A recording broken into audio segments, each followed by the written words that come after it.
ensaios, irmãos, a gente não abandonasse o culto de sexta. Porque é um culto que nos dá suporte espiritual. Se a gente ficar amarelando no culto de sexta-feira, a gente pode fracassar. Mais do que a gente tem fracassado. Não pode. A gente tem que manter uma regularidade espiritual, né? Então, que essa noite seja uma noite de renovo espiritual, para que possamos nos fortalecer ou nos sentir fortalecidos pela sua palavra. Abra a sua Bíblia. Eu vim pensando essa semana e eu senti de falar no Salmo 34. Glória a Deus. É um salmo muito lindo e com certeza hoje tem algo especial da parte de Deus para os nossos corações, para que venhamos a nos fortalecer no Senhor. O Salmo 34, nós vamos ler até o verso 8. E vamos, se os irmãos puderem repetir após mim com alegria. Amém? Quem achou, diga amém. Amém. Bendirei o Senhor em todo o tempo. Bendirei o Senhor em todo o tempo. O seu louvor estará sempre nos meus lábios. Gloriar-se-á no Senhor a minha alma. Os humildes o ouvirão e se alegrarão. Engrandecei o Senhor comigo, e todos a uma lhe exaltemos o nome. Busquei o Senhor e Ele me acolheu. Livrou-me de todos os meus temores. Contemplai-o e sereis iluminados, e o vosso rosto jamais sofrerá vexame. Clamou este aflito, e o Senhor o ouviu, e o livrou de todas as suas tribulações. O anjo do Senhor acampa-se ao redor dos que o temem e os livra. Ou provai e vede que o Senhor é bom. Bem-aventurado o homem que nele se refugia. Amém. A minha oração é que o Espírito Santo fale ao seu coração pela sua palavra. Que você entenda alguma coisa da parte do Senhor que Ele tem para nós. E que sejamos, como já disse no princípio, edificados pela palavra de Deus.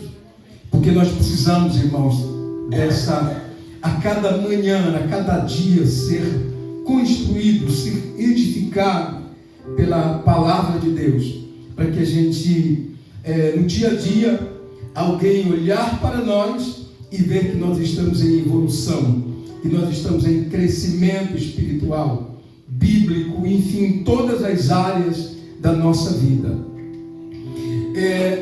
O Salmo 34, eu acho que é sabido de todos que é um salmo de Davi, uma canção que Davi fez.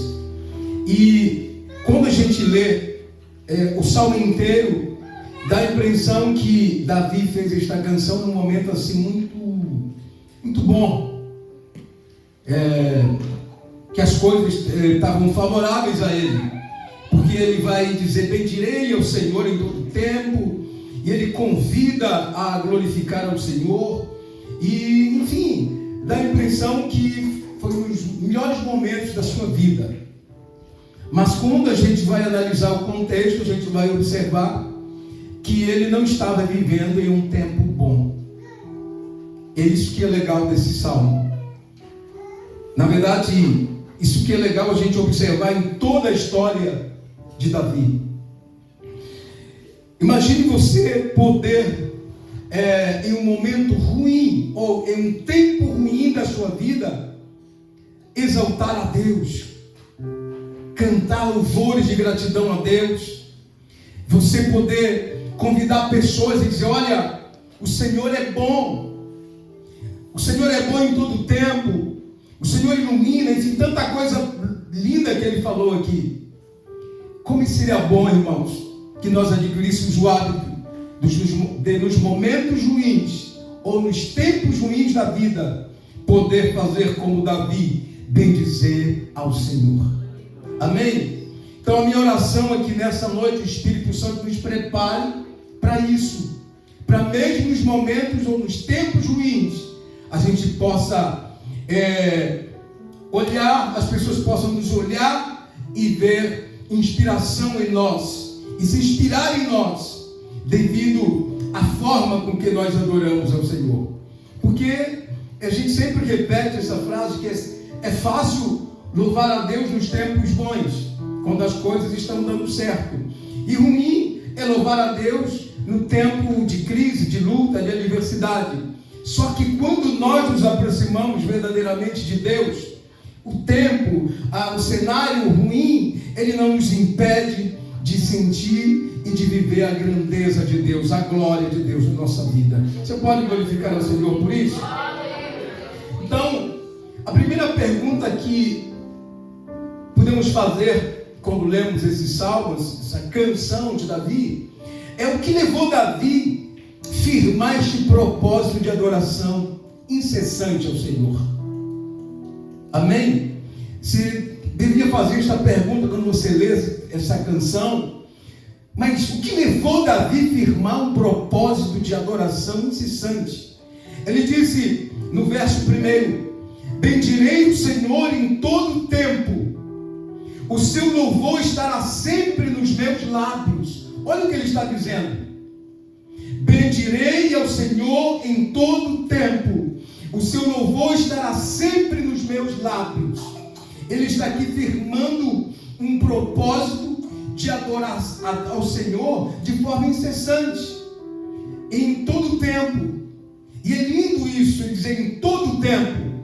Quando ele está dizendo em todo o tempo, ele está dizendo que no momento bom e no momento ruim, que a gente sempre vai viver isso, um momento bom, um momento que as coisas dão certo, que tem saúde, a família está uma bênção, tem trabalho, tudo está às mil maravilhas.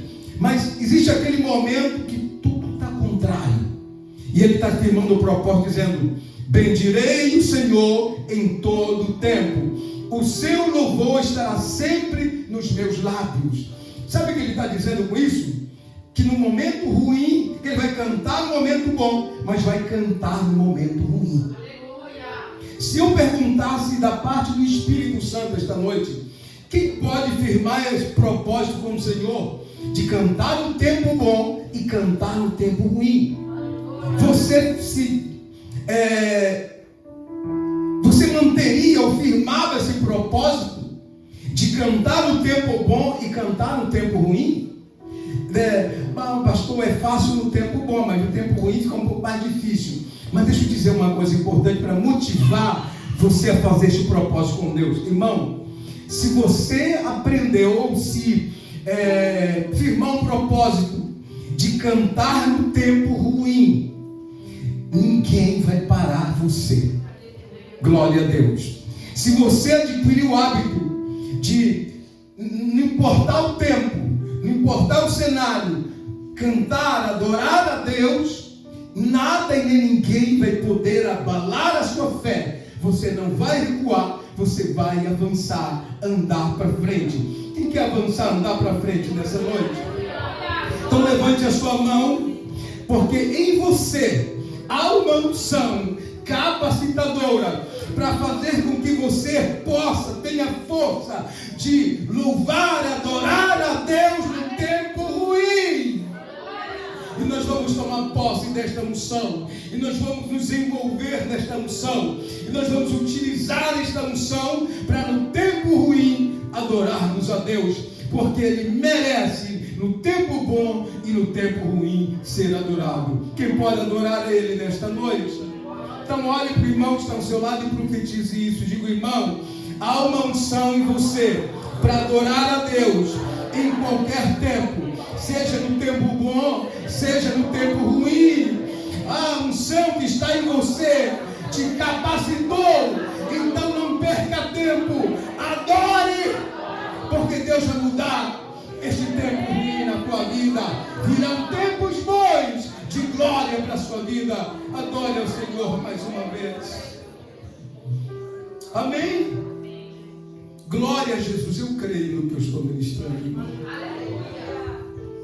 Porque eu já adorei a Deus num tempo bom, mas já adorei a Deus num tempo ruim. E uma grande parte da minha vida, acho que a maior parte da minha vida, do meu tempo de fé, eu tenho vivido mais tempos ruins do que tempos bons. Parece assim que tem sido assim casual os tempos bons. E o que tem persistido são tempos ruins. Mas as coisas ruins que têm acontecido não têm limitado a minha adoração. Eu tenho continuado, estou em continuidade na adoração. E eu quero passar isso a você nesta noite. Pastor, comigo tem sido assim. São raros os tempos bons. Estou vivendo mais tempos ruins. Irmão, quanto mais esse tempo ruim é um tempo que você está plantando ou bênção na sua vida, mas vai virar um tempo em que você vai colher. Então esse tempo será um tempo bom. Seja fiel no tempo ruim, porque quando chegar o tempo bom, ele vai ser extensivo. Diga assim para o irmão: o tempo bom será extensivo na sua vida. Seja fiel no tempo ruim. Glórias ao nome de Jesus. Quem pode dar uma glória forte para Jesus nesta noite? Então, eu perguntei o que levou Davi a firmar esse propósito de adoração incessante. A gente vai achar a resposta, uma das respostas do versículo 4. Leia comigo, diga assim. Olha o que ele declara: busquei o Senhor, e Ele me acolheu, livrou-me de todos os meus temores.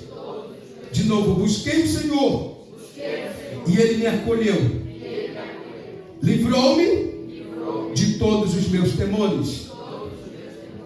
Então vamos analisar. Olha só, ele está dizendo que se sentiu acolhido pelo Senhor. A gente tem que observar quando isso aconteceu. E ele vai dizer: livrou-me de todos os meus temores.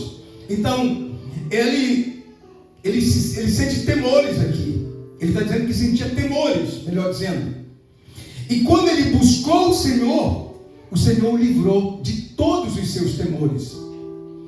Aí a gente vai dar uma olhadinha no contexto.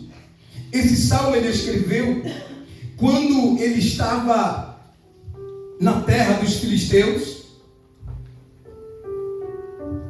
porque ele havia fugido do seu senhor Saul. E por que ele tinha fugido? Por que ele fugiu do seu senhor? Por que agora ele sendo de Israel, ele sendo um judeu, por que ele foge para a terra dos filisteus? Então os irmãos que conhecem a história sabem que Saul resolveu matar Davi. E por que ele resolveu matar Davi? Ele era o rei de Israel. E por que ele resolve matar Davi? Qual era o problema dele com Davi? Aí a gente vai fazer uma análise da história de Davi. O que foi que Davi fez para Saul? Para Saul querer matá-lo. Aí a gente vai encontrar que o gigante que era do Saul, o Davi matou. Os inimigos, que eram os filisteus, que eram de Saul, o Davi matou. Quando ele estava no seu palácio endemoniado, ou endemoniado, o Davi ia lá, tocava, e o demônio fugia. Então observe, como é que alguém quer matar alguém que luta as suas guerras, que vence os seus gigantes, e que expulsa os espíritos maus que estão lhe atormentando? Como é que alguém quer matar alguém que é bênção para a sua vida? Por que isso aconteceu com Saul? Querer matar alguém que era bênção para a sua vida. E a gente observa que Saul, ele, por desobediência, ele saiu da presença de Deus. O Senhor resolveu não mais falar com Saul. E quando a gente se distancia da presença de Deus pela nossa desobediência, a gente fica à mercê de nós mesmos. E o homem, por mais que ele queira ser bom, quando você lê a história, você vê que em dados momentos, Saul tentava ser bom com Davi, mas ele não conseguia firmar a sua bondade. Por quê? Porque o Senhor não era com ele. E a gente só vai poder continuar sendo bom se a gente estiver no Senhor. Se afastar dele, ainda que a gente queira ser bom, não vai conseguir ser bom. Que foi o que aconteceu com Saul. Ele queria ser bom. E nesse momento ele chamava, abraçava e dizia: não, você é o meu guerreiro preferido. Mas daqui a pouco ele dizia: não, eu vou matar, eu tenho que matar ele. E olha o que o inimigo faz, irmão, quando nós não estamos na presença de Deus verdadeiramente. Aquilo que é bênção para a nossa vida, aquilo que causa bem-estar para a nossa vida, a gente quer destruir. Então é por isso, esse fato faz com que a gente tenha que estar na presença de Deus regularmente. Para quê? Para que tudo aquilo que Deus coloca na nossa vida, para que seja bênção, para que nos proteja, a gente não abra mão, não jogue fora e não destrua. Porque se não tivermos na presença de Deus, tudo aquilo que é bom, a gente vai jogar fora, a gente pode até destruir. Mas se vivermos na presença de Deus, tudo aquilo que é bom, nós vamos valorizar. Glória a Deus. Então olha para o irmão e que profetiza isso para ti. Olha, irmão, não saia da presença de Deus, porque a única forma de você guardar, de você proteger, de você usufruir das coisas boas, das pessoas boas que o Senhor colocou ao seu lado para abençoar a sua vida, para ser fonte de bênção para a sua vida. Viva no Senhor e usufrua da bênção que Ele colocou nas suas mãos.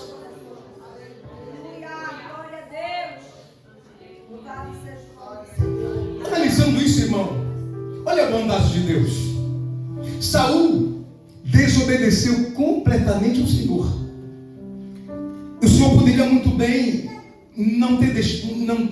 ter o desprezado completamente, mas mesmo ele sendo desobediente, Deus não o desprezou completamente. Deus colocou o seu ungido, porque quando ele vai para o palácio, ele já é ungido, Davi.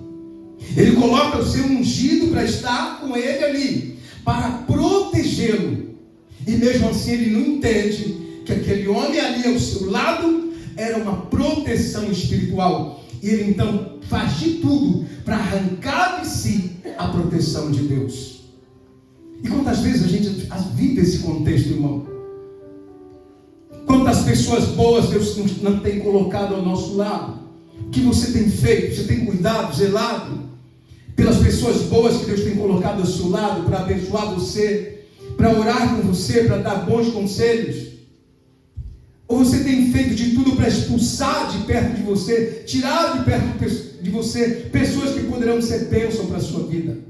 Não faça como Saul. Observe,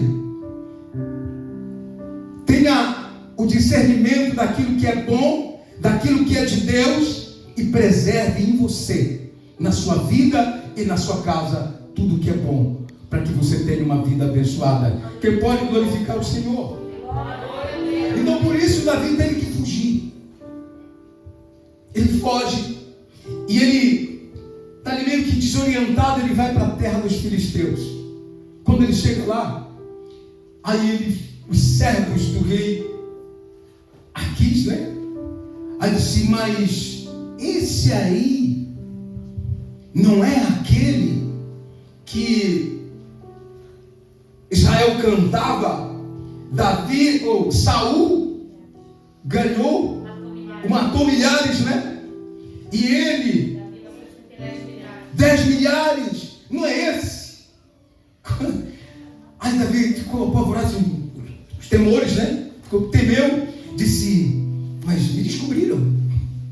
Aí o que Davi vai fazer? Davi vai fingir de maluco. Davi vai começar a catar na porta, né? Coisas na porta, né? E depois vai deixar a baba, vai babar e vai deixar a baba cair na sua barba. Vai dar umas maluco mesmo. Olhar assim, o rio olhou assim e disse: você não pode ser um guerreiro. Olha a situação dele. Estava trouxeram esse maluco para o meu palácio. Tira ele daqui. Aí Davi diz assim: busquei o Senhor e Ele me acolheu, livrou-me de todos os meus temores. Ele está dizendo que o fato dele ter escapado do rei filisteu, o fato dele ter tido aquela estratégia de fingir de maluco, era um escape. Deus estava, na verdade, ele estava se sentindo escondido em Deus. Mas como assim, irmão? Ele tem uma unção de rei, ele está lá feito um maluco e sendo desprezado pelas pessoas, mas mesmo assim ele não se sente largado. Sabia que muitas vezes na nossa vida a gente está mais auxiliado pelo Senhor do que Davi e nessa circunstância? E às vezes a gente se sente abandonado.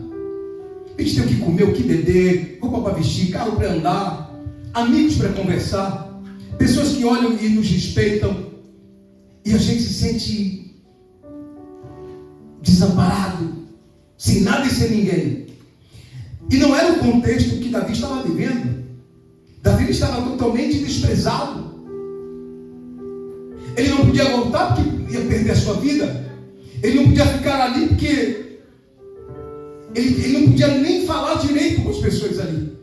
Ele tinha que estar ali como se fosse um maluco mesmo. E ele está dizendo aqui: busquei o Senhor e Ele me acolheu, livrou-me de todos os meus temores. Você está entendendo? Eu vejo aqui uma coisa interessante de Davi, irmão. Davi não tinha dificuldade de se humilhar. Para ele se humilhar era tão normal que ele estava se sentindo ali acolhido pelo Senhor.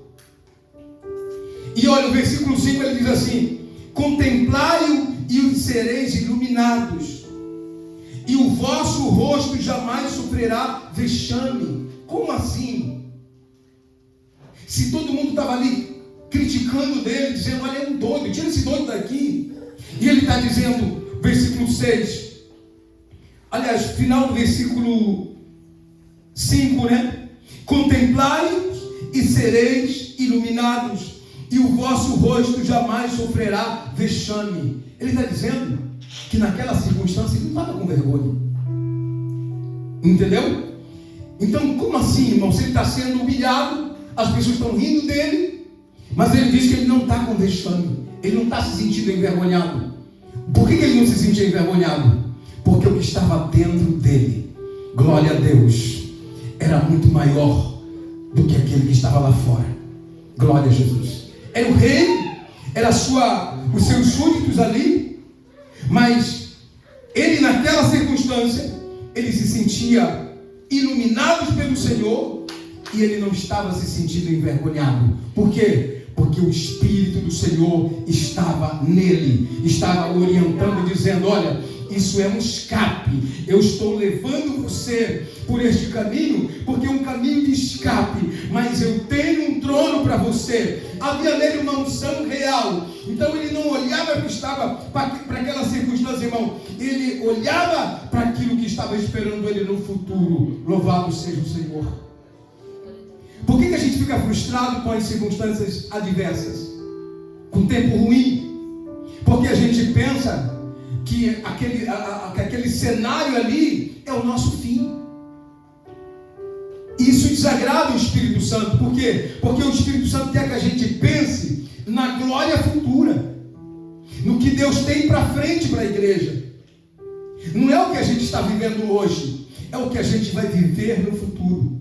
Era por isso que Paulo, preso, ele se alegrava e dizia: olha, você tem que manter a fé, você tem que viver alegre, pregue com unção, porque ele estava preso, irmão, mas ele pensava no futuro. Que era o futuro? A glória de Deus, a presença de Deus, o arrebatamento.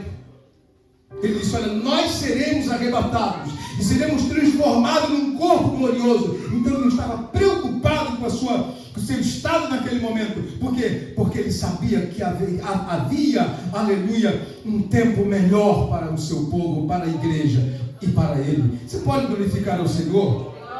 Então diga para o irmão, não fique preocupado com o tempo presente, com as lutas, com as adversidades, com os levantes de agora, com a vida que você não queria viver hoje.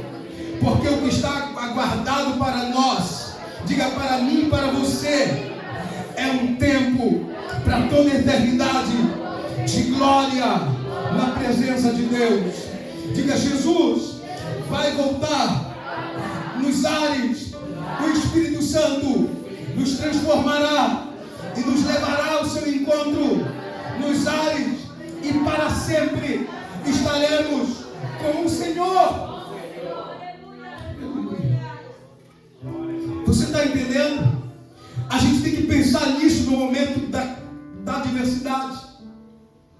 Quando alguém olhar para você de cima para baixo, não baixe a cabeça. Quando alguém olhar para você de cima para baixo, olhe para dentro de você. Era por isso que Davi disse: olha, eu não sinto vexame algum.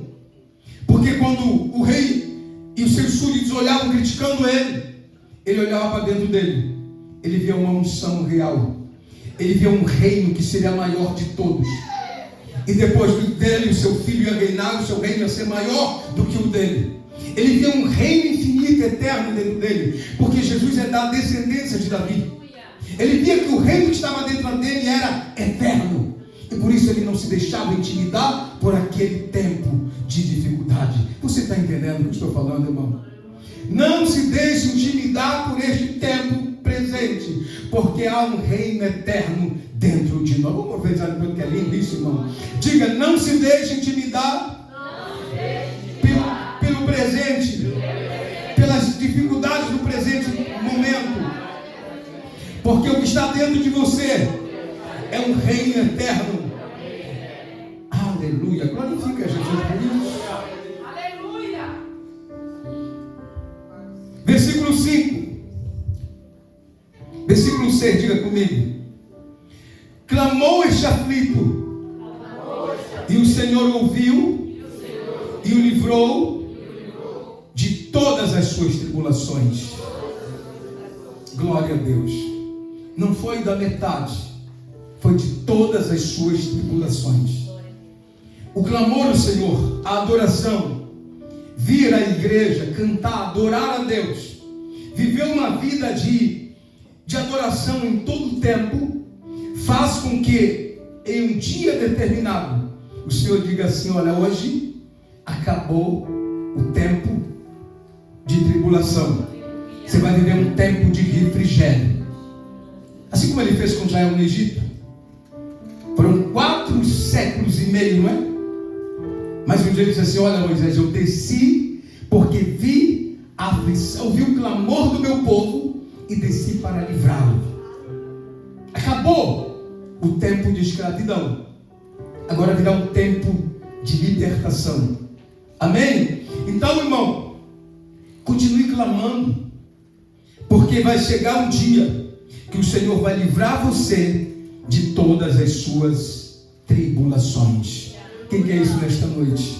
Quem está se sentindo atribulado, levante a mão direita, porque eu declaro, e você tem que crer nisso pela fé e pelo Espírito que está dentro de você, que isso é um tempo passageiro. Há uma promessa de Deus de nos livrar de toda tribulação. Tribulação não é, o crente não é para viver a vida inteira atribulado, é um tempo, e às vezes é um tempo longo, como eu falei, mas é um tempo passageiro. Diga, pode durar um tempo longo, mas vai passar. Virá um tempo de refrigério, virá um tempo de bênção para a sua vida, virá um tempo de glória para a sua vida. Declare isso em nome do Senhor Jesus. Profetize, esposa para o esposo, pai para os filhos, filho para os pais. Diga, há um tempo de prova, sim, mas virá um tempo de glória, um tempo de milagre. Profetiza para o teu filho isso, minha filha. Profetiza para o teu filho. Haverá um tempo de milagre para a tua vida. Grande será a tua vitória. Glorifica Jesus por isso nesta noite. Ele está tão feliz que no versículo 8, olha o que ele vai falar para a gente concluir. Diga comigo: ou provai e vede que o Senhor é bom. Ou provai e vede que o Senhor é bom. Primeiro ele manda provar. E a palavra provar aqui, ela tem o sentido de comer, discernir, compreender, avaliar. E a gente tem que, quando a gente olha para o reino de Deus, para a presença de Deus, a gente tem que, irmão, não se acostume só ver a presença de Deus nas pessoas. Se acostume a adquirir o hábito de provar, de observar, de analisar ela em você, de viver na presença de Deus. Que às vezes a gente acha bonito a presença de Deus nas pessoas. Eu vou para a igreja, aquele irmão, uma bênção, aquele irmão. E você também é uma bênção. Amém? Há um potencial extraordinário em você também. A unção que está no irmão está em você. Você crê nisso? Então, o que falta, irmão, é a gente provar. Você só vai saber quem é o Senhor quando você experimentá-lo verdadeiramente. Quando chegar o tempo dele deixar você experimentar a sua presença, os irmãos vão esquecer de você. As pessoas, os amigos vão esquecer de você. Até o pastor vai ser obrigado a esquecer de você. E por que tem que acontecer isso? Que é para você se sentir só e dizer assim: Senhor, onde tu estás? Porque tu és o verdadeiro amigo. Porque tu és o único que não desampara. Ele quer isso, ele quer que você o adore, que você clame por ele. Porque ele quer ser o seu amigo verdadeiro. Porque na verdade ele é o único amigo verdadeiro. E ele quer viver isso com você. Ele quer que você desfrute dele. E o salmista está dizendo: olha, ou provai e vede. Por quê? Porque ele provou. E quando ele provou, e não foi em uma circunstância agradável, ele está lá fingindo de louco. Ele está lá fugindo do seu Senhor. A sua vida parece que está em risco. Mas quando ele sente a presença de Deus, ele diz: não, eu me sinto acolhido. Versículo 4. Eu estou acolhido pelo Senhor. E olha, eu não estou com medo. Mesmo que há rumores contra mim, mas eu não estou com medo. E ele diz assim: olha, contemplai e sereis iluminados. Ele contemplou o Senhor. Se tem um cenário perfeito para você contemplar o Senhor, é nesse cenário de provação, de tribulação. É o cenário ideal para você contemplar, como Jó. Aquele cenário obscuro na sua vida. Aí ele diz assim, lá para o final, né? Ele diz assim: eu conheci o Senhor só de ouvir falar, mas agora não, os meus olhos te veem. É isso, o Senhor quer ser visto e quer ser experimentado por nós, irmão. Experimente a presença de Deus. Experimente a presença de Deus. Não viva só da adoração de alguém, do louvor de alguém, da música de alguém, da palavra de alguém. Não. Viva os seus momentos de intimidade com Deus. Fique de pé nesta noite no nome de Jesus, porque Ele quer isso. Que sejamos, que tenhamos